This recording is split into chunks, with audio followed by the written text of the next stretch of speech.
सृष्टि की शुरुआत हो चुकी थी। चारों ओर शांति, दिव्यता और अनंत ऊर्जा का विस्तार था। सृष्टिकर्ता ब्रह्मा अपने 5 सिरों के साथ ब्रह्मांड की रचना में लीन थे। उनके हर मुख से वेदों की ध्वनि निकलती थी, ज्ञान बहता था, सब कुछ संतुलित था। लेकिन तभी एक ऐसी घटना घटी जिसने देवताओं तक को विचलित कर दिया।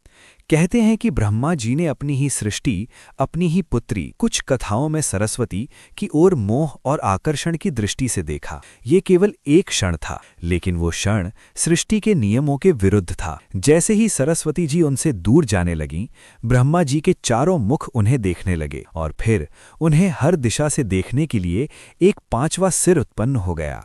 ये दृश्य केवल एक गलती नहीं था, ये मर्यादा का उल्लंघन था। इस अधर्म की आहट जब कैलाश तक पहुंची तो भगवान शिव का क्रोध जाग उठा।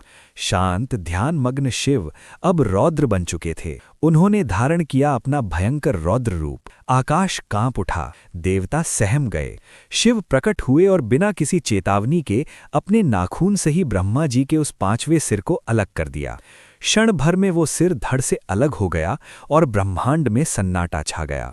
लेकिन इसके बाद भी एक विचित्र घटना हुई। ब्रह्मा जी का कटा हुआ सिर शिव के हाथ से चिपक गया। ये ब्रह्म हत्या का दोष था, एक ऐसा पाप जिससे स्वयं महादेव भी मुक्त नहीं थे, तब तक जब तक वे प्रायश्चित न करें।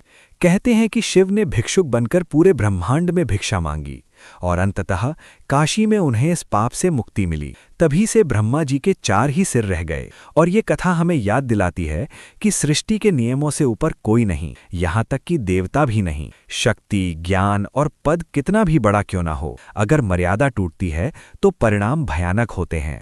अगर एक पल की गलती एक सृष्टिकर्ता को भी सजा दिला सकती है, तो हम इंसानों के लिए ये क्या संकेत देता है? कमेंट में अपनी राय जरूर दें।